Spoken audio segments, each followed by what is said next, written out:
Tous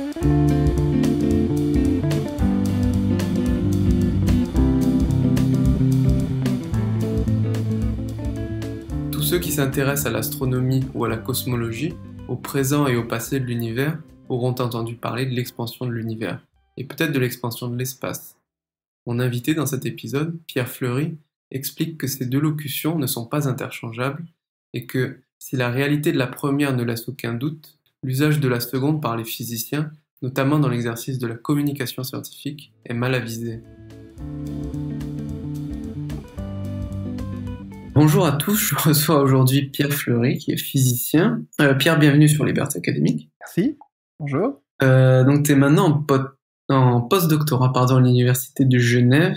C'est ça. Tu as reçu ton doctorat en 2015 et le titre de ta thèse c'était Light Propagation in Inhomogeneous and Anisotropic Cosmologies. Exactement. Tu conduis tes recherches en cosmologie, comme le titre de ta thèse l'indique, et on va parler aujourd'hui de controverses, entre autres, autour de certaines notions en cosmologie, en particulier autour de la notion d'expansion de l'espace. Exactement. Voilà. Donc, pour faire de la cosmologie et décrire l'univers, il faut utiliser la relativité générale. Peut-être qu'on peut commencer par expliquer les idées principales de cette théorie-là. Alors, en fait, c'est ce qui est assez intéressant dans toute cette question et dans, de façon générale, les raisonnements que l'on fait en cosmologie. Ce qui est intéressant, je dis, c'est que la cosmologie moderne est née après l'établissement de la relativité générale, en tout cas la proposition de la relativité générale et sa vérification par Albert Einstein. Et ça donne en fait une perspective qui est assez intéressante parce que il se trouve qu'il y a il y a beaucoup de concepts qui sont développés en cosmologie qui pourraient très bien être décrits par la gravitation newtonienne, par la théorie de la gravitation donc pré-relativiste. Et d'une certaine façon, le fait que la cosmologie moderne se soit développée après l'apparition de la relativité générale a orienté une certaine vision, une certaine intuition des choses, et en particulier a donné naissance à cette idée que je trouve assez néfaste de l'expansion de l'espace, donc sur laquelle on va revenir un peu plus tard. Alors, peut-être que, puisque tu m'as amené là-dessus, ce que je peux dire en 2 mots sur la théorie de la relativité générale, donc c'est une théorie de l'espace, du temps et de la gravitation, qui a fait suite elle a été proposée en 1915. Elle fait suite elle complète la théorie de la relativité dite restreinte qui avait été proposée 10 ans plus tôt, en 1905, toujours par Einstein, qui était une théorie donc restreinte de l'espace et du temps, et qui a permis d'expliquer un certain nombre de phénomènes naturels, comme par exemple le fait que la vitesse de la lumière ne dépende pas du référentiel dans lequel elle est évaluée. Alors la relativité générale a permis d'inclure la notion de gravitation au sein de la relativité, et elle diffère de la théorie de la gravitation donc qui était préexistante, la théorie de Newton, en cela qu'elle change complètement la façon dont on conçoit le phénomène gravitationnel, donc le fait que les objets tombent, ce qu'on appelle la gravitation.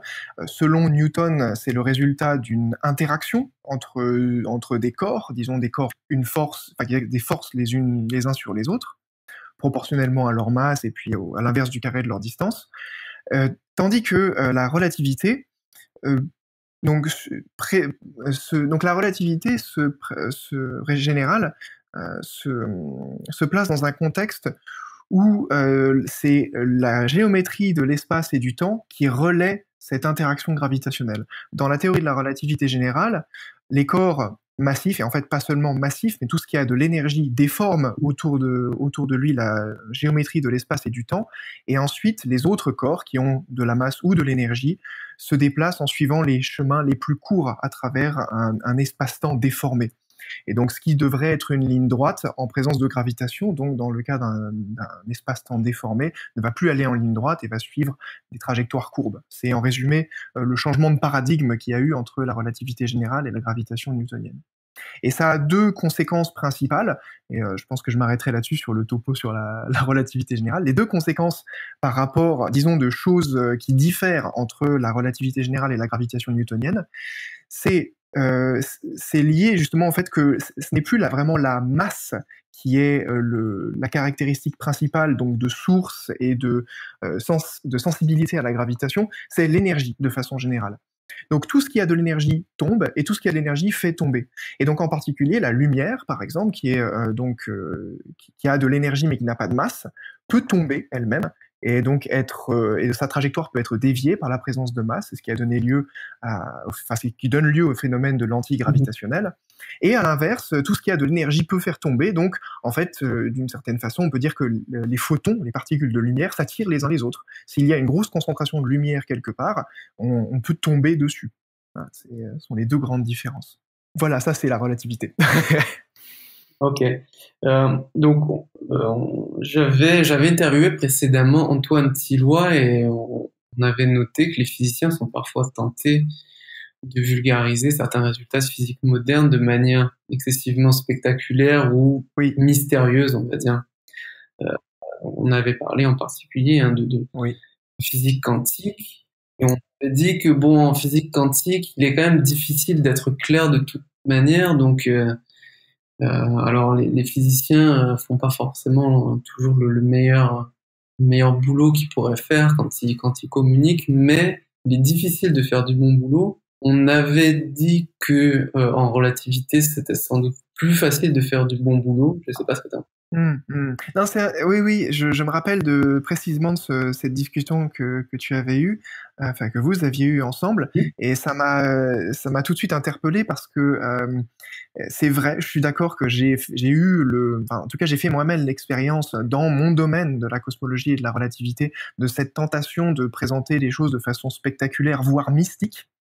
Et donc je pense que je suis d'accord avec vous au sens que la mécanique quantique est peut-être encore plus difficile à, disons à expliquer puisque l'interprétation, donc c'est ce que c'était à la suite de votre discussion, l'interprétation de la mécanique quantique n'est pas incluse dans la théorie elle-même, alors que d'une certaine façon elle est plus claire en relativité.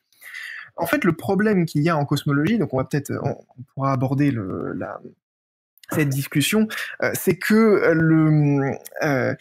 quelque part, je pense qu'il est même plus grave ce problème parce que les, les interprétations qui sont données, l'interprétation par exemple donc de cette idée d'expansion de l'espace, elle est même incorrecte du point de vue de la relativité générale. C'est-à-dire que si l'on raisonne de la façon la plus économique et la plus proche de la théorie de la relativité générale, on ne devrait pas parler de ces choses-là. Donc c'est même une erreur de dire ça. C'est pas une question de quelle est l'interprétation que l'on choisit. Euh, ouais, mais effectivement, il y a ce même problème. Il y a une tentation de dire les choses d'une façon parfois inverse. Ouais. D'accord. Donc on va essayer peut-être dans le reste de l'interview d'arriver à comprendre pourquoi tu penses que parler d'expansion de l'espace c'est une erreur. Ouais. Mais pour ça, il faut déjà qu'on comprenne ce que voudrait dire oui. dans l'espace aux yeux de ceux qui utilisent ce terme-là. Bien Donc sûr, bien sûr. Non, effectivement, il faut commencer par là. Alors, je pense qu'en fait, on peut même commencer d'un petit peu plus loin et puis parler de façon générale de ce que l'on appelle l'expansion de l'univers, peut-être un peu de la théorie du Big Bang, pour aller ensuite vers la façon dont ces concepts sont généralement présentés. Et alors, je vais m'efforcer, là, c'est un avertissement, mais je vais m'efforcer autant que possible d'éviter de faire des arguments d'homme de paille, c'est-à-dire que je vais éviter de caricaturer la position que je tends à critiquer. Je vais essayer d'être le plus neutre et le plus clair possible. Il faudra pour ça fonctionner un peu par strates. Mais donc, alors, si on commence par le début, ou plutôt par la fin, parce qu'en fait, lorsqu'on parle de l'expansion de l'univers et de la cosmologie, on part toujours de ce qui se passe aujourd'hui, pour ensuite remonter le temps. Donc, ce que l'on observe aujourd'hui, et c'est le premier constat que l'on fait, c'est que les objets, disons les galaxies, qui sont suffisamment éloignés de notre galaxie, de la Voie lactée, s'éloignent de nous. C'est un constat qui a été fait par, disons bon, l'article le plus célèbre qui montrait ça, a été fait par l'astronome américain Edwin Hubble, qui a montré donc que non seulement ces galaxies, donc il appelait à l'époque des nébuleuses, on n'était pas encore sûr que c'était des objets extragalactiques, donc que ces galaxies s'éloignent de nous, et en plus, non seulement elles s'éloignent, mais elles s'éloignent de nous d'autant plus vite qu'elles sont loin. Donc ça, c'est le constat qui a été fait. Et ce constat est venu, en fait, ça n'a pas été un mystère, puisqu'il est venu confirmer une proposition qui avait été faite quelques années auparavant par Georges Lemaître. Donc cette observation de la récession par Hubble en 1929 et la prédiction de cette situation dans le cas d'un univers en expansion, donc, a été faite par Georges Lemaître en 1927. Et alors, la façon donc, dont on peut expliquer ce phénomène, et en particulier le fait que la vitesse de récession soit proportionnelle à la distance, c'est d'imaginer une situation dans laquelle chaque objet dans l'univers, s'il est suffisamment éloigné, donc si on prend une paire d'objets quelconques dans l'univers, s'ils sont suffisamment loin les uns des autres, alors ils vont s'éloigner à une certaine vitesse. Donc on peut essayer d'imaginer la situation suivante, c'est que, par exemple, 3 objets qui sont alignés et séparés par la même distance, donc l'objet, disons, objet A, B, C, si l'objet B s'éloigne de l'objet A à une vitesse V, et que l'objet C s'éloigne lui-même de l'objet B à la même vitesse V, eh bien, l'objet C va s'éloigner de l'objet A à une vitesse double. Donc, de là arrive cette idée de proportionnalité entre la distance et la vitesse. Simplement le fait d'imposer que les objets s'éloignent tous les uns des autres, bah, plus ils sont loin, plus cette vitesse s'accumule, cette vitesse relative s'accumule. Donc ce que cela sous-tend, c'est l'idée d'un univers qui est homogène et qui est partout le même, qui a les mêmes propriétés partout. C'est-à-dire qu'il n'y a pas forcément de centre. Si je peux me centrer sur l'objet A ou sur l'objet B, les deux vont voir la même chose se passer. Ils vont voir tout le monde s'éloigner d'eux. Voilà, donc ça, c'est l'idée d'un univers homogène. Et donc, on pourrait ajouter à ça l'hypothèse d'isotropie, c'est-à-dire que le fait qu'il n'existe pas de direction privilégiée dans l'univers.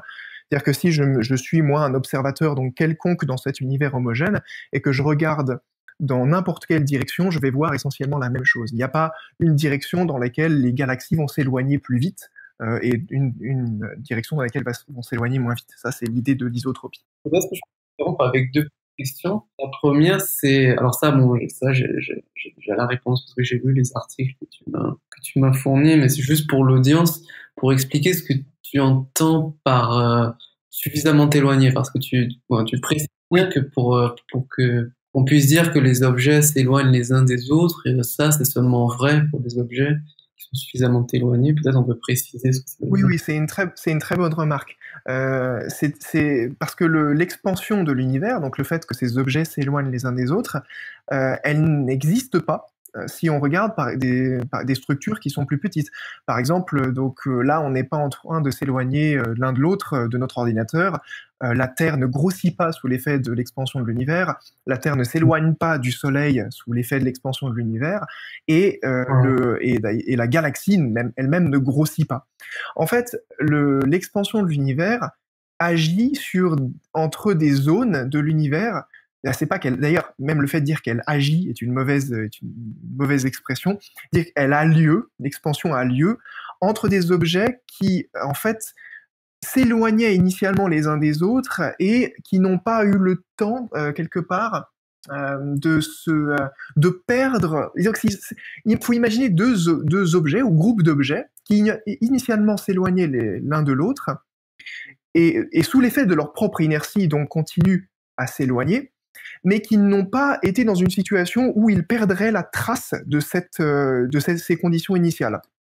Donc, si je prends l'exemple, par exemple, de notre galaxie, c'est un ensemble de particules qui, plus tôt dans l'univers, n'étaient pas assemblées sous cette forme spirale telle qu'on la connaît aujourd'hui, mais qui étaient réparties d'une façon beaucoup plus homogène. Elles se sont en fait effondrées au fur et à mesure, et puis se sont stabilisées pour former des orbites. Mais plus tôt dans l'univers, c'était en fait une soupe de particules, les particules qui aujourd'hui forment notre galaxie, une soupe de particules qui était répartie de façon très homogène, et qui s'éloignait d'une autre soupe de particules un petit peu plus loin. Sauf que ces soupes de particules, parce qu'elles correspondaient à des surdensités localement, se sont effondrées et ont perdu la trace du fait les unes des autres. Bon, je sais pas si c'est très clair, c'est difficile d'expliquer ce genre de choses sans faire des dessins. Moi, j'aime bien faire des schémas pour expliquer ce que je raconte. Mais l'idée, c'est ça, c'est que au sein de structures qu'on appelle effondrées ou virialisées, comme notre système solaire, notre galaxie ou n'importe quel objet qu'on a ici sur Terre, il n'y a pas d'expansion. L'expansion, c'est simplement l'effet de l'inertie et le résultat de certaines conditions initiales. Donc ma deuxième question, en fait, vient du fait que tu as utilisé un argument par addition des vitesses galiléennes, hein, en fait, puisque Oui. voilà, V plus, enfin, si on a, Oui, oui, oui. on a des objets en mouvement relatifs les uns par rapport aux autres, on peut utiliser comme ça l'addition, entre guillemets, naïve des vitesses, alors que justement, comme on est en cosmologie, je m'attendais à ce que, voilà, on fait de la relativité, donc il y a une addition non triviale de vitesses via les règles de Lorentz. Oui. C'est une bonne remarque aussi. C'est vrai que on sait depuis la relativité que la loi d'addition des vitesses, donc l'idée que si C a une vitesse par rapport à B et que B a lui-même une vitesse par rapport à A, alors la vitesse de C est la somme de ces deux vitesses. On sait que cette chose n'est pas vraie donc elle est très proche d'être vraie lorsque ces vitesses sont petites devant la vitesse de la lumière. Mais dès lors que les vitesses considérées sont proches de la vitesse de la lumière, alors ça ne marche plus. Mais il se trouve que là, je parle de vitesses qui sont en fait assez faibles, de sorte que l'on peut appliquer ce raisonnement sans trop de problèmes. Bien sûr, c'est vrai localement, c'est-à-dire que si on se met à aller très très loin, ça ne va plus marcher. Et d'ailleurs, on pourra revenir un petit peu sur les confusions qui peuvent être liées à ça. Mais pour donner un ordre de grandeur, l'univers aujourd'hui, c'est environ 70 km par seconde par mégaparsec. Donc c'est une unité un petit peu bâtarde, parce qu'en fait, ça a la dimension de l'inverse d'un temps, mais qu'on exprime comme une vitesse divisée par, divisée par une distance. Ce que ça veut dire, cette unité, c'est que si je prends deux corps qui sont éloignés de 1 mégaparsec, donc c'est environ 3 millions d'années-lumière, donc deux objets séparés par cette distance vont s'éloigner l'un de l'autre à une vitesse de 70 km par seconde. Et 70 km par seconde, c'est très très petit par rapport à la vitesse de la lumière. De sorte que si maintenant je prends 2 mégaparsecs, 3 mégaparsecs, je vais avoir le double ou le triple de cette vitesse et on reste dans un régime où les vitesses sont très petites devant la vitesse de la lumière. D'accord, ok, donc la réponse est très claire. Donc peut-être que je te laisse reprendre ton énumération, pas vraiment, tu as utilisé un autre terme, une sorte de régression. Oui, un peu la revue de ces phénomènes. Donc, puisqu'on parlait de l'expansion de l'univers qui a été donc observée, on observe ce phénomène que les objets éloignés donc s'éloignent de nous et que l'univers est homogène. Plutôt, on postule que l'univers est homogène et il se trouve que ça donne un bon cadre théorique pour expliquer ce phénomène que l'on observe, donc la récession des galaxies. Et il se trouve que le cadre théorique qui est donc a été travaillé dès la première fois qu'il a été abordé dans le cadre de la relativité générale. Et dans le cadre de la relativité générale, l'outil fondamental que l'on utilise, c'est ce qu'on appelle la métrique. La métrique, c'est un objet qui nous permet en fait de calculer des distances. Et en particulier, de façon même technique, c'est ce qui nous permet de faire le lien entre des coordonnées, c'est-à-dire un système de représentation dans l'espace des choses, et les distances réelles qui les séparent. C'est une notion qui est pas du tout, qui est pas du tout complexe, c'est-à-dire que c'est quelque chose qui n'a pas besoin, on n'a pas, cette structure existe indépendamment de la relativité générale. On peut la mettre en œuvre n'importe où. Dès qu'on utilise une règle, c'est quelque chose qui nous permet de mesurer des distances et qui nous permet de convertir la façon dont on repère les choses dans l'espace et en des nombres. Donc la métrique nous permet de faire ça. Il se trouve que la façon dont a été décrite la métrique de l'univers homogène, elle a été, disons, utilisée dans un système de coordonnées qui est très pratique, qui permet de mettre en évidence l'homogénéité de l'univers. C'est-à-dire que l'on va représenter tous les objets dans l'univers sur une grille, en donnant des coordonnées, donc X, Y et Z, en disant voilà, les galaxies sont ici. Et pour pouvoir rendre compte d'une façon vraiment efficace des symétries de l'univers, et donc en particulier de son homogénéité et de son isotropie, il est assez pratique d'attacher les nœuds de cette grille, donc d'attacher ces coordonnées, aux objets eux-mêmes, aux galaxies. Donc on peut imaginer comme ça un ensemble de plein de galaxies dans notre univers, et puis on va dire, cette galaxie, toi tu vas être x égale 0, y égale 0 et z égale 0, toi tu vas être x égale 1, y 0 et z égale 0, etc., etc. On va donc repérer comme ça des galaxies. les objets. Et les objets s'éloignent.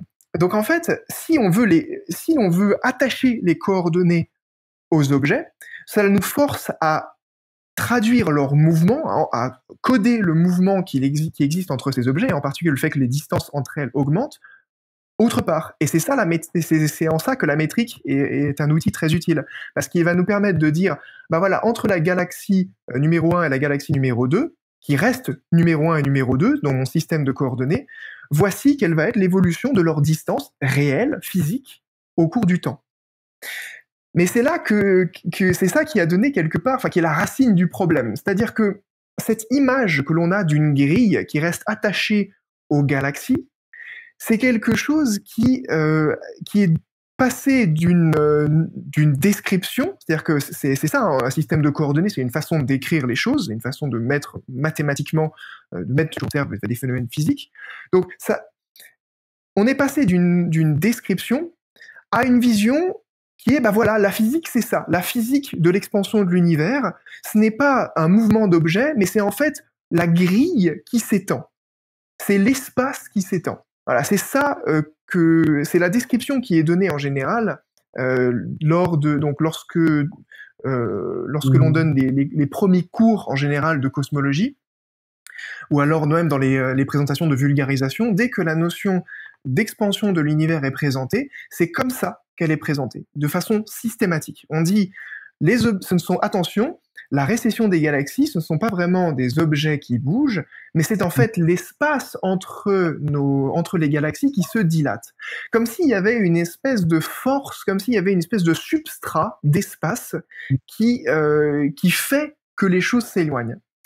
Et en fait, ça, c'est un retournement de la situation, parce qu'en fait, cela présente les choses comme s'il y avait la membrane préexistante, cet espace, sur lequel on pose des objets et les objets s'éloignent. Mais en fait, il faut comprendre que c'est dans l'autre sens que ça se passe. Les objets sont là, ils s'éloignent, et il se trouve qu'on les décrit en attachant les coordonnées sur eux, et du coup, il faut coder leur mouvement d'une autre façon. Donc voilà, c'est ça l'origine de la confusion de cette idée d'expansion de l'espace. L'image qui est souvent donnée, c'est celle d'un ballon de baudruche. On va dire qu'on prend un ballon de baudruche, on dessine des petites galaxies dessus, des petites spirales, ouais. Et puis on souffle dans le ballon, et on dit voilà, c'est ça l'expansion de l'univers. Vous voyez, les galaxies ici, elles n'ont pas bougé, elles sont restées à l'endroit où je les avais dessinées, mais par contre, puisque le ballon de baudruche a gonflé, alors leur vraie distance a augmenté. Et on présente ce truc-là comme si c'était une espèce de vision relativiste des choses, comme si c'était vraiment l'essence de la physique, de l'expansion de l'univers, comme s'il y avait quelque chose de complexe à comprendre, en fait, là-dedans, comme s'il y avait un phénomène de tous les jours ne permet pas de rendre compte. Mais en fait, c'est un mensonge, cette chose-là, parce que ça présente, sous forme un peu mystique, justement, un phénomène qui est beaucoup plus simple, qui est le fait qu'il y a juste des trucs qui bougent, quoi, et que si on veut, on peut coder leur mouvement en attachant les coordonnées avec, et donc du coup, dans cette vision-là, bah, notre grille s'étend, mais c'est une représentation, ça représente pas une réalité physique, ou en tout cas pas plus qu'une vision où les galaxies bougent. D'accord. C'est une vision qui est très répandue, encore une fois, et maintenant, c'est là que je vais essayer d'éviter de faire un homme de paille de cette idée d'expansion de l'espace, parce qu'en fait, il y a une très grande variété dans la façon dont les gens comprennent cette idée d'expansion de l'espace parmi les professionnels, disons, parmi les chercheurs. Je te pose juste la question. Est-ce qu'il faut faire la distinction entre expansion de l'univers, qui ça serait incontestable, en tout cas d'après toi, et d'après les autres? Tout à fait. Les distances entre les objets augmentent. C'est un fait. Et de l'autre, expansion de l'espace qui est plus problématique. Oui, d'accord. C'est bien que tu demandes cette clarification, parce qu'en fait, un cas est un fait. Lorsque l'on dit la distance entre les objets augmente avec le temps, c'est un fait qui est mesurable. C'est-à-dire que je peux mesurer, alors d'ailleurs ça me permet de faire un petit saut sur la façon dont ça a été mesuré pour la première fois, disons, par Hubble. L'observation de cette expansion, donc le fait que les objets s'éloignent de nous, a été faite à travers ce qu'on appelle le décalage vers le rouge de la lumière que l'on reçoit. Donc, Mhm. ça, c'est un phénomène qu'on connaît même dans la vie de tous les jours. Lorsqu'un objet, une source d'une certaine onde, comme par exemple une onde lumineuse ou une onde sonore, se déplace par rapport à nous, cela affecte la façon dont on perçoit la fréquence L'exemple typique, c'est l'ambulance qui, lorsqu'elle s'éloigne de nous, Voilà. lorsqu'elle se rapproche de nous, disons, semble avoir un bruit plus aigu. Hein. Lorsqu'elle s'éloigne de nous, elle a un bruit plus grave. C'est quelque chose dont on fait vraiment l'expérience tous les jours. Et ça, c'est donc ce qu'on appelle l'effet Doppler-Fizeau, qui est l'influence donc du mouvement relatif d'un émetteur et d'un récepteur sur la fréquence qui est perçue, la différence entre fréquence émise et fréquence reçue. Donc de là, il se trouve que donc ce que l'on connaît dans la vie de tous les jours avec le son, a lieu aussi pour la lumière, c'est-à-dire que si un objet s'éloigne de moi, il apparaît plus rouge, et s'il se rapproche de moi, il apparaît plus bleu. Et lorsque l'expansion de l'univers a été observée pour la première fois grâce à cet effet, c'est-à-dire que les galaxies dont je parle, dont je dis qu'elles s'éloignent de nous, elles s'éloignent de nous parce qu'on les voit plus rouges. C'est ça l'idée. Donc ça, c'est la façon dont donc c'est un fait là, et si on pouvait mesurer directement la distance entre cette galaxie et nous avec une règle, eh ben on verrait elle s'est déplacée par rapport à la règle. Donc c'est ça c'est un fait, c'est incontestable. Maintenant, lorsqu'on parle d'expansion de l'espace, on donne déjà une interprétation de ce phénomène. Lorsque l'on dit que ce n'est pas les objets qui s'éloignent, mais c'est l'espace qui grandit, cela donne l'impression qu'il y aurait cela donne un substrat à l'espace. Cela fait comme si l'espace avait une propriété de volume qui est l'espace lui-même, donc qui en fait ultimement est vide, mais comme si on pouvait dire que l'espace est plus ou moins grand. Et c'est pour ça que je fais vraiment la distinction entre ce qu'on peut dire et que l'univers est en expansion, on peut parler de l'expansion de l'univers, mais par contre dire l'expansion de l'espace, c'est faire un pas vers une interprétation qui, à mon avis, et comme je vais continuer à le justifier ce soir, est fausse. D'accord. En fait, je pense que pour distinguer, je vais rester sur cette distinction entre expansion de l'univers et expansion de l'espace, et pour aller un peu plus loin sur cette idée pourquoi cette idée donc d'expansion de l'espace est dangereuse, parce qu'en fait, je pense que si donc quelqu'un qui sait exactement de quoi il parle, et qui n'a pas disons, qui utilise cette interprétation parce que soit il la trouve jolie, soit elle lui permet de faire, disons, d'établir un certain nombre de raisonnements plus facilement, si ça aide son intuition, il n'y a pas de problème avec ça. Moi, je pense en revanche que c'est une expression qui est dangereuse parce qu'elle donne une mauvaise intuition, et en particulier lorsqu'on l'entend pour la première fois. Et ça, je fais appel en fait, à mon expérience personnelle et à celle de pas mal de gens autour de moi. Le premier cours d'astrophysique que j'ai eu, lorsqu'on m'a parlé pour la première fois de l'expansion de l'univers, c'est exactement de cette façon-là qu'on me l'a présenté. Donc voilà, il faut imaginer une grille sur laquelle les galaxies sont posées comme un substrat, et puis la grille grandit. Et après, lorsqu'on me dit oui, mais la galaxie elle-même n'est pas en expansion, j'ai un petit peu de mal à reconnecter cette idée que l'espace était un substrat qui s'étend avec le fait que ce soit pas vrai partout, déjà. Alors là, ça, c'est un premier problème. Un autre problème, c'est que même dans le cadre d'un univers qui serait parfaitement homogène, donc idéalisé, donc si on oublie qu'il y a effectivement des galaxies qui sont des surdensités, des choses comme ça, où les choses pourraient se passer peut-être un petit peu différemment, donc si on se met vraiment dans l'idée d'un univers parfaitement homogène, en expansion, donc ce serait comme s'il y avait un fluide qui est avec une densité parfaitement constante partout, qui forme notre univers, ce serait l'univers parfaitement homogène. Et bien même dans ce cadre-là, cette idée d'expansion de l'espace mène, à mon avis, à de mauvaises conclusions. Et je vais faire une expérience avec toi, je vais te poser une question, je vais te demander intuitivement ce que tu me dirais comme réponse. Donc, fais une expérience de pensée, on est dans un univers qui est parfaitement homogène, et on prend, disons, je sais pas moi, deux ballons qu'on relie par une corde. Ouais. Et puis voilà, donc on se débrouille pour que la corde soit tendue à un certain instant, voilà, et puis à un instant, ou même par un barreau rigide, plus qu'une corde, un barreau rigide. Et à un instant donné, on casse le barreau, on coupe le lien qui lie nos deux ballons. Et alors la question c'est, à ton avis, qu'est-ce qui se passe après? Qu'est-ce qui arrive à nos deux ballons? Ouais. L'univers est en expansion. Ouais, l'univers est en expansion. Et c'est tentant de dire qu'ils vont s'éloigner l'un de l'autre. Effectivement, et je pense que c'est justement l'idée de l'expansion de l'espace, justement, elle mène assez clairement, assez naturellement à cette intuition. Je prends mes deux ballons, l'espace est en expansion, mettons, je coupe la corde, alors ils vont se mettre à s'éloigner. Mais c'est pas ce qui se passe. En fait, alors plus exactement, ça va dépendre des conditions de l'univers, c'est-à-dire que ça dépend du fait s'il y a seulement de la matière ou s'il y a aussi ce qu'on appelle de l'énergie sombre. Mais disons, on va pas rentrer dans ce détail-là, on va se mettre dans la situation où il n'y a que de la matière standard, donc la matière que l'on connaît de tous les jours. Et bien dans ces circonstances, nos deux ballons, lorsqu'on coupe le barreau entre les deux, ils vont se mettre à se rapprocher l'un de l'autre. Pas à s'éloigner, même si l'univers est en expansion. Et la raison pour laquelle ils vont se mettre à se rapprocher, c'est même pas à cause de leur gravitation mutuelle, parce qu'en fait, je peux même me mettre dans un cadre où je néglige complètement l'interaction qu'il y a entre mes deux ballons. C'est à cause de la matière qui est comprise entre eux. L'univers étant parfaitement homogène, si j'ai deux ballons, entre eux deux, il y a de la matière. Et cette matière exerce de l'attraction, de la gravitation sur les ballons eux-mêmes. Il les fait se rapprocher. En fait, ça, ce serait une interprétation, disons, un peu newtonienne, donc telle que la plupart des gens se représentent la gravitation. Dans le cadre de la relativité générale, ce qu'on dira, c'est que l'espace-temps dans lequel sont plongés nos deux ballons est courbe. Il y a donc une courbure, il y a une courbure qui est présente entre les deux.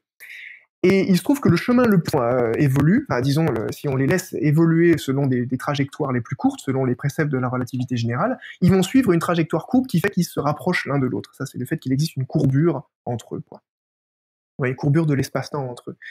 Et donc, c'est pour ça, c'est un premier exemple qui motive on va dire, ma croisade contre cette idée de l'expansion de l'espace, et qui est en fait très répandue même chez les cosmologistes. C'est-à-dire, donc là, c'est encore une expérience personnelle, mais j'ai assisté à une conférence, j'ai participé à une conférence l'été dernier sur la thématique de la formation des grandes structures de l'univers. Et lors de la première présentation, un de nos collègues alors je vais pas donner de nom, mais qui est très connu et qui est reconnu comme étant quelqu'un d'important dans la communauté, et certainement pas un abruti, cette personne-là commence sa présentation en disant « Donc nous savons tous que l'espace est en expansion ». Et alors en fait, il se trouve qu'il y a d'autres personnes, et je suis pas le seul dans la communauté à être opposé à cette expression-là, et donc une de ces personnes est intervenue en disant « Mais qu'est-ce que ça veut dire l'espace est en expansion ?» Donc de là est née une petite discussion de 2 minutes qu'après j'ai voulu disons enrichir. Pour ça, ce que j'ai fait, c'est qu'à la pause, je suis allé demander à tout le monde, lorsqu'on est revenus tous après la pause café, j'ai demandé un sondage. J'ai demandé à toute l'assistance qui ici pense que l'espace est en expansion. Ouais. Et il y avait plus de la moitié des cosmologistes qui disaient oui, évidemment, oui, l'espace est en expansion. Et donc, comme je disais, il y a tout un spectre de compréhension de cette expression. Il y a des gens qui voient les choses, de façon juste, c'est-à-dire qui se réfèrent les calculs, etc., et qui juste aiment bien cette expression, ou pour qui c'est un problème purement sémantique. Mais il y a aussi une grande partie de la communauté, pour avoir de personnes de ce sujet-là, qui ont des mauvaises intuitions sur ce que c'est que l'expansion de l'univers. Et en particulier, beaucoup de gens qui ont répondu comme toi, et donc de façon erronée, à la question qu'est-ce qui se passe si je prends 2 ballons que je reliés par une corde avec... C'est-à-dire que, en fait, je pense qu'on peut faire la dichotomie suivante. Si je garde mon expérience de pensée là avec mes 2 ballons que je relie par une barre, il y a 2 types de personnes. C'est-à-dire qu'il y a ceux qui vont se dire que la barre, on peut se poser la question, quelle est la force qu'exerce la barre sur les ballons? Dans l'univers en expansion, qu'est-ce qui se passe? Alors, la vision expansion de l'espace, elle tend à dire que le barreau, la barre, retient les ballons, donc qui exerce une force attractive sur eux. Tandis que la réalité, c'est qu'elle exerce une force en fait répulsive, elle les empêche de tomber l'un sur l'autre. C'est 2 visions radicalement différentes, et il y en a une qui est vraie, l'autre qui est fausse. On peut faire le calcul, c'est-à-dire dans le cadre de la relativité générale, il n'y a aucune ambiguïté, c'est même pas un calcul difficile, c'est vraiment ça qui se passe. Euh, voilà, il y a un certain nombre de choses comme ça. Il y a même, alors, autour des années 2006-2007, il y a eu toute une flopée d'articles qui sont sortis là-dessus. C'est assez drôle parce que finalement, la notion d'expansion de l'univers existait déjà depuis, enfin, c'était un phénomène que l'on connaissait depuis plus de 70 ans. Et les gens, il y a toujours des problèmes d'interprétation. Et il y a donc un ensemble d'articles qui sont sortis, les uns disant oui, l'expansion, évidemment, l'espace est en expansion, et d'autres disant mais non, arrêtez, c'est des conneries. Et c'est assez drôle de voir quelles sont les batailles d'arguments qui se sont donnés les uns les autres. Et en particulier, un des articles en faveur de l'expansion de l'espace, que je trouve moi le plus raisonnable dans toute la flopée qui est sortie, il y en a un qui présente les choses de façon assez raisonnable, donc dit mais finalement c'est qu'une question de sémantique, ce qui est important c'est de savoir de quoi on parle, et il termine enfin une de leurs sections par donc une autre version de mon expérience de pensée qui est donc cette fois au lieu de prendre donc deux ballons que l'on relie par une chaîne, on prend deux ballons mais on les lance disons l'un après l'autre. Donc on lance un de ces ballons dans une certaine direction et puis on attend une seconde et ensuite on lance l'autre. Ce qui veut dire qu'ils sont initialement séparés par une certaine distance. Et puis ensuite on les laisse évoluer et puis quelqu'un d'autre un peu plus loin après va mesurer la distance qu'il y a entre eux parce qu'il va donc faut imaginer quelqu'un qui serait un peu loin et qui va recevoir successivement ces deux ballons et en utilisant une mesure de leur vitesse et du temps qu'il y a entre les deux, il va pouvoir en déduire quelle était la distance qui les relie. Donc ils font ce raisonnement, c'est une bonne expérience de pensée. Pardon, les deux ballons, juste pour moi, c'est assez clair, mais ils ont été lancés dans la même direction initialement. Oui, on les lance effectivement. On les lance, faut imaginer un canon, quoi, un canon à ballon. Donc on tire un coup, on attend une seconde et on tire un deuxième coup dans la même direction. Et puis encore une fois, on suppose que l'on peut complètement négliger l'interaction qui existe entre ces deux ballons. Donc ils évoluent librement en suivant donc les lois de l'univers en expansion, en tout cas de cet espace-temps qui correspond à un univers en expansion. Et donc ils font le calcul et ils disent, bah, vous voyez, lorsqu'un observateur qui va mesurer un peu plus loin, donc qui va recevoir ces deux ballons et va en déduire leur distance, on fait le calcul et on se rend compte que oui, bah, leur distance a augmenté comme l'expansion de l'univers. Et ils en déduisent donc que ça doit être une bonne que la vision de l'expansion de l'espace est tout à fait correcte puisque là, il se trouve qu'elle a agi très bien entre nos deux ballons. Et en fait, ce qui est intéressant, c'est que leur calcul est faux. C'est un article qui est très raisonnable pendant tout le long, et puis lorsqu'ils arrivent au seul point qui peut-être pourrait justifier leurs propos, bah, ils se sont vautrés. Donc, bon, voilà, je trouve ça drôle, finalement, que même... Donc, en fait, de façon générale, à chaque fois qu'il y a quelqu'un qui prétend que l'expansion de l'espace donne une vision correcte, en tout cas plus correcte que l'intuition que l'on aurait si on ne faisait pas appel à cette notion, eh ben c'est systématiquement faux. En tout cas, ce que je peux dire, c'est que tout ce que j'ai vu là-dessus, et j'ai quand même lu un certain nombre de choses là-dessus, je n'ai jamais trouvé un seul argument qui permet de contrer, qui permet de rendre nécessaire l'idée de l'expansion de l'espace. Je pense que c'est ça, en fait, le truc. Alors, soit dit en passant, il y a un autre domaine dans lequel on parle d'expansion de l'espace. D'ailleurs, là, on arrive sur des choses plus récentes parce que 2007, c'est déjà la préhistoire. Mais là, il se trouve que personne n'a vraiment pu le rater. Je pense, en 2015, ont été observées pour la première fois les ondes gravitationnelles, qui sont aussi une prédiction de la théorie d'Einstein de la relativité générale. Donc les ondes gravitationnelles, c'est un petit peu l'équivalent de la lumière. Donc les ondes gravitationnelles sont à la gravitation, ce que la lumière est à l'électromagnétisme. C'est la propagation d'un champ gravitationnel sous forme d'onde et qui n'a pas besoin, disons, c'est un peu différent de la façon dont on voit la gravitation, disons, de façon statique, lorsqu'on dit, par exemple, on est attiré par la Terre. Là, on parle d'un champ gravitationnel qui est statique. On tombe toujours de la même façon dessus, etc. L'idée d'une onde gravitationnelle, c'est un ensemble de forces gravitationnelles, mais qui se propagent avec le temps. Et encore une fois, étant donné le formalisme qui est choisi, encore une fois, le système de coordonnées qui est choisi pour décrire les ondes gravitationnelles de façon standard, on est amené, en tout cas tout le monde quasiment, est amené à décrire les ondes gravitationnelles comme étant donc une dilatation et une contraction de l'espace au fur et à mesure. Donc en anglais, les gens ont parlé de ripples in space-time.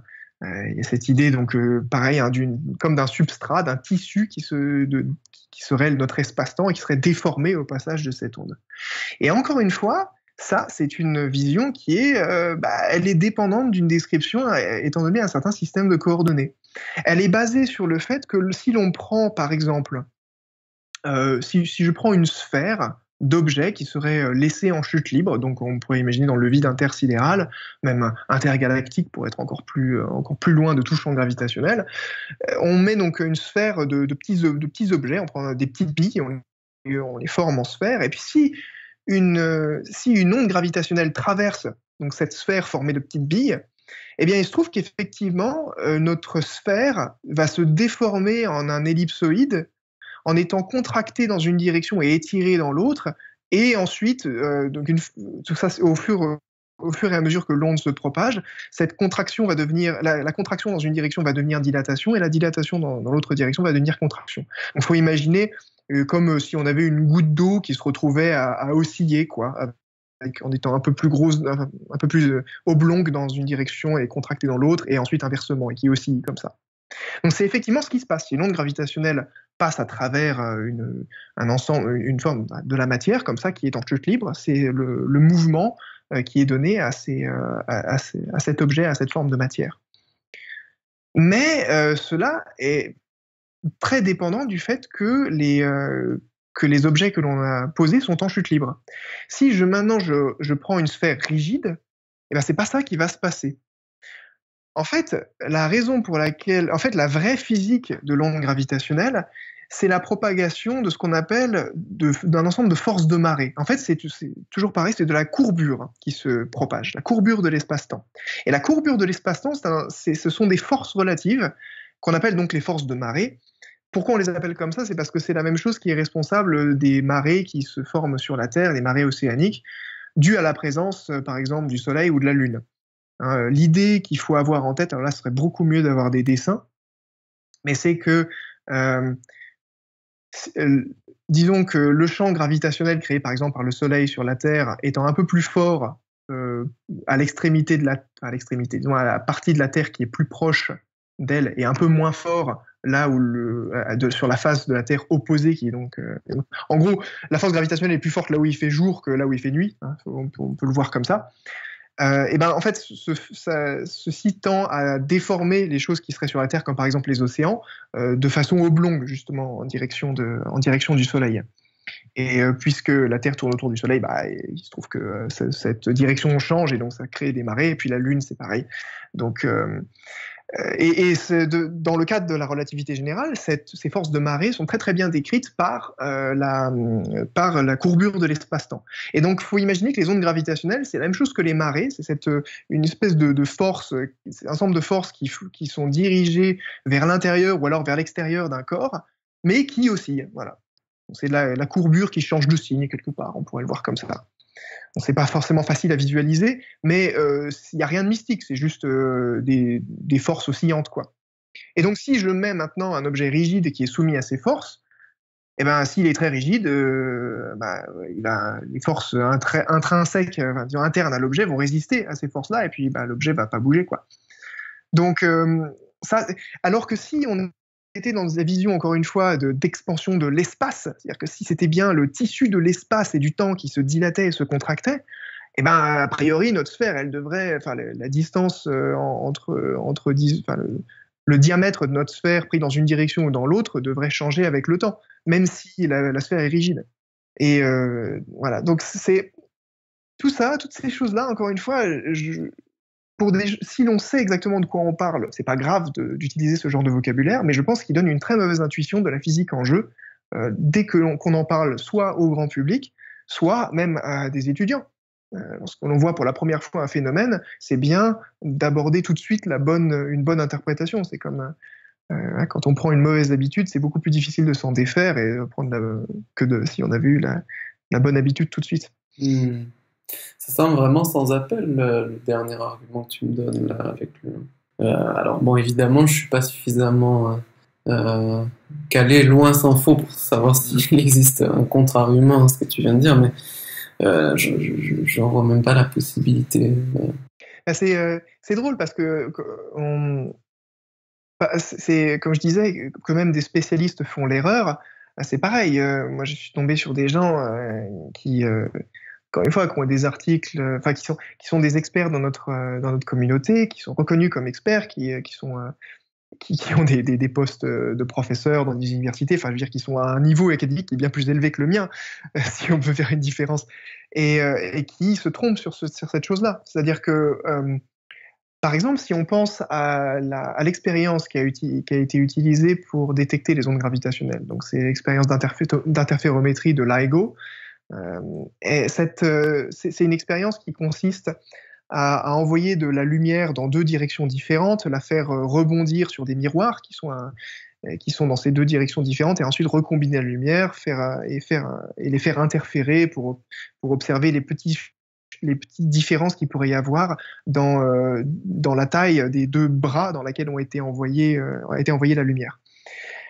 Donc ce qui est important dans cette expérience, c'est que les miroirs qui font rebondir la lumière, et il se trouve que ces miroirs sont suspendus, ce qui leur permet de subir la force gravitationnelle de l'onde gravitationnelle qui passe.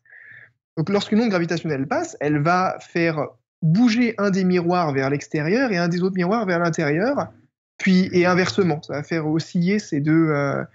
Donc voilà,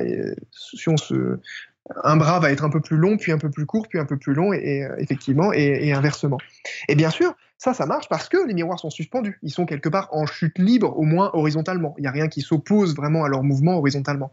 Donc s'il y a une onde gravitationnelle qui arrive par le dessus, ça va faire, c'est ce qui va se passer. Si les miroirs étaient posés au sol, eh ben on verrait jamais les ondes gravitationnelles. Et il y a plein de gens qui m'ont dit, mais non, les miroirs sont suspendus parce que c'est pour s'isoler du bruit sismique. Alors, c'est vrai, mais c'est pas la raison principale. La vraie raison, c'est que si on les posait au sol, on verrait jamais rien. Ok. Bon, ouais, c'est convaincant, ce que tu me racontes. Ah, non, voilà, on peut prendre un petit peu de distance et maintenant voir est-ce que tout est à jeter à la poubelle. Parce que là, lorsque j'ai l'impression que si on m'entend de l'extérieur, on doit se dire, en fait, il arrive en disant que tout ce qu'on nous raconte, c'est des conneries et il faudrait pas présenter les choses comme ça. Alors, effectivement, moi je pense qu'il faudrait présenter les choses différemment, mais il faut aussi se poser la question de la vertu des analogies. Donc, lorsque l'on présente une certaine image, comme par exemple l'image du ballon qui gonfle, quel est l'intérêt de cette image? Qu'est-ce que l'on cherche à montrer lorsqu'on fait ça? Et qu'est-ce qui est juste dans cette image et qu'est-ce qui est faux? Je pense que là, si on veut prendre un peu de recul, c'est les bonnes questions à poser.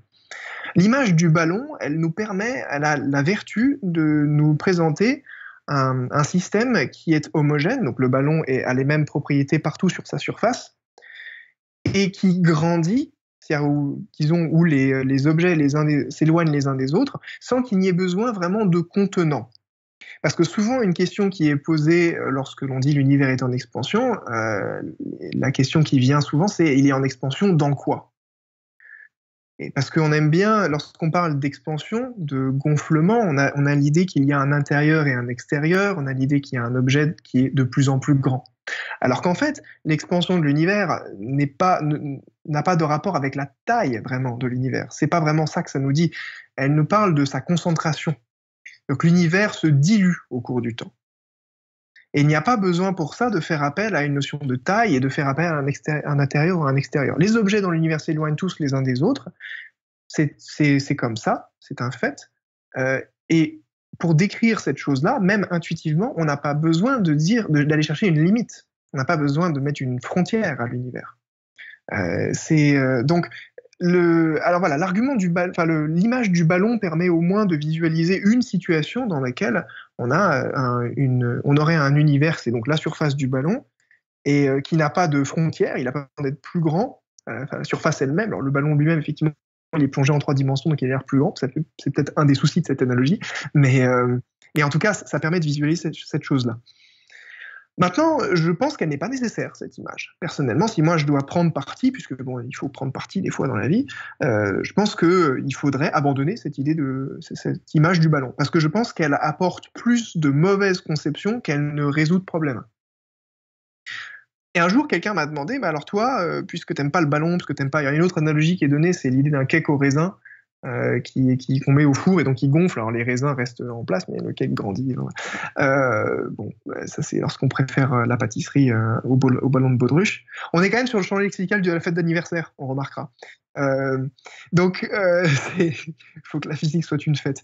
Donc, non, moi, j'aime bien l'idée. Donc, on m'a demandé qu'est-ce que tu proposais comme analogie. Et donc, j'ai pensé à une autre analogie qui, à mon avis, serait un peu plus juste. En tout cas, elle permet de s'extirper de la notion de frontière intérieure-extérieure, mais en même temps, elle évite de donner un substrat à l'espace. C'est ce que j'appellerais le billard cosmique. Donc, on prend une table de billard, mais alors très très grande. En fait, même tellement grande qu'on ne voit pas les bords. Et on pose des boules de billard sur notre table de billard, qui serait infinie donc. Nos boules de billard, c'est la matière. Et on imagine que très tôt dans l'univers, il existait un phénomène qui fait que qui exerçait une force répulsive entre ces boules de billard. Alors c'est une phase de l'univers qu'on appelle l'inflation cosmique. En fait, il y a eu une période dans l'univers très primordial où l'univers était en expansion accélérée sous l'effet d'une quelque chose qu'on pourrait qualifier d'une force supplémentaire. C'est donc qu'on appelle l'inflaton. Bref, je ne vais pas rentrer dans plus de détails là-dessus. Disons qu'il existait une force répulsive entre nos boules de billard. Et ça, c'est l'inflation. Donc, puisqu'il existe une force répulsive, toutes nos boules de billard essayent de se repousser les unes des autres. Donc, elles s'éloignent toutes les unes des autres au fur et à mesure. Et donc, celles qui sont à l'extérieur s'éloignent de plus en plus vite par rapport à celles qui sont à l'intérieur, etc., etc., si on s'est donné une origine par rapport à laquelle on regarde ces choses-là. Et il se trouve qu'à un instant donné, cette force répulsive s'arrête. C'est la fin de la période d'inflation. Mais nos boules de billard qui avaient un mouvement, elles avaient une certaine vitesse, continuent à évoluer avec ce mouvement sous l'effet de leur propre inertie. Que la force s'est arrêtée, mais le mouvement continue. Et c'est ça l'expansion de l'univers. C'est simplement que initialement les choses s'éloignaient les unes des autres à cause d'un phénomène encore inconnu, mais qui était là, et qui ensuite continuait à évoluer sous l'effet de sa propre inertie. Et parfois, il se trouve que si notre billard initialement n'était pas complètement homogène, c'est-à-dire que si les boules de billard n'étaient pas réparties toutes de la même façon, il y a des boules de billard qui vont rentrer les unes dans les autres. Alors, au moment où elles rentrent en collision les unes avec les autres, il se trouve qu'on ne peut plus vraiment négliger l'interaction qui existe entre ces boules de billard. Et à ce moment-là, elles vont s'effondrer l'une sur l'autre. Si on imagine qu'elles sont collantes, par exemple, ces boules de billard, elles vont s'agglutiner et puis former des objets un peu plus gros. Et puis, s'il y a deux boules de billard qui se rencontrent, qui se collent l'une à l'autre, mais qui avaient toutes les deux une certaine vitesse dans une certaine direction, et bon, elles vont garder cette vitesse. Donc, comme par exemple notre galaxie, qui est formée de particules qui initialement s'éloignaient les unes des autres, mais qui, sous l'effet de certaines rencontres comme ça, se sont agglutinées pour former un gros pâté qui s'éloigne des autres gros pâtés. Mais voilà, sous l'effet de son inertie. Il n'y a rien. Et là-dedans, on n'a pas besoin d'invoquer une quelconque force mystique qui crée cette expansion, tout en restant juste du point de vue de la physique. D'accord. Ok. Tu veux rajouter encore quelque chose? Moi, j'ai fait le tour de mes questions. Enfin, finalement, j'en ai très peu posé, mais je pense que tu avais très bien préparé. C'est que ça fait longtemps que je réfléchis à cette question et j'ai eu tellement de discussions avec les gens. En fait, j'ai tellement de débats finalement que j'ai un peu affiné la façon de répondre. Disons que j'ai un certain nombre d'exemples et d'arguments qui sont déjà tout prêts. Mais disons que je peux faire un mini tour d'horizon des arguments qui sont parfois donnés en faveur de l'expansion de l'espace par rapport à une vision qui ne se reposerait pas là-dessus. Il y a l'idée que, alors qu'est-ce que c'est que ce décalage spectral que l'on voit, donc ce décalage vers le rouge? Est-ce qu'on peut vraiment appeler ça, est-ce que c'est vraiment un effet Doppler ou pas? La vision de l'expansion de l'espace, c'est que les longueurs d'onde grandissent avec l'expansion de l'espace. Ce qui, je pense, est une vision aussi très dangereuse parce que la longueur d'onde, c'est pas une propriété intrinsèque à la lumière, c'est quelque chose qui dépend de qui l'observe. C'est pas comme si on pouvait c'est pas comme si un photon menu de sa longueur d'onde serait un objet posé avec une espèce de vague, comme on représente souvent les ondes avec leur longueur d'onde, et qui serait tiré par je sais pas quelle force mystique. Non, c'est pas comme ça que ça se passe en réalité. C'est une coïncidence, quelque part. C'est pas vraiment une coïncidence, c'est lié à toutes les symétries de la situation qui est mise en jeu. Mais encore une fois, le fait que le décalage vers le rouge n'est pas dû à un étirement mystique des longueurs d'onde, c'est que c'est différents observateurs qui sont en récession les uns par rapport aux autres. Ça, c'est un premier truc c'est un premier problème qui est soulevé. Un autre, c'est celui des vitesses supraluminiques. Donc, qui serait l'idée que si l'on interprète ce décalage vers le rouge des objets, enfin, disons, comme étant simplement une vitesse, alors cela pourrait donner lieu à des vitesses qui sont plus rapides, qui sont plus grandes que la vitesse de la lumière. Alors ça, en fait, d'une part, c'est faux parce que si on traduit ce décalage vers le rouge en une vitesse, on n'obtient jamais quelque chose qui va plus vite que la lumière. Mais d'autre part, c'est aussi que la façon généralement dont est interprétée la vitesse relative entre des objets qui sont séparés de grandes distances dans l'univers, la façon dont on calcule leur vitesse de récession est fausse dès qu'on a des objets qui sont vraiment très loin les uns des autres.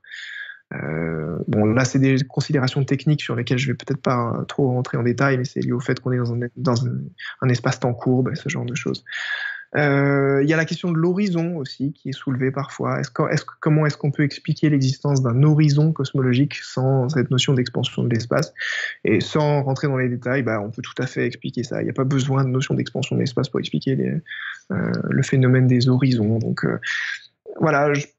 Finalement, cette interview s'est transformée c'est pas à mon insu parce que ça reflète ma pensée, mais c'est devenu vraiment une attaque assez violente, je pense, contre cette idée d'expansion de l'espace. J'aurais voulu rester un peu plus, peut-être un petit peu plus mesuré, mais j'ai pas pu me retenir.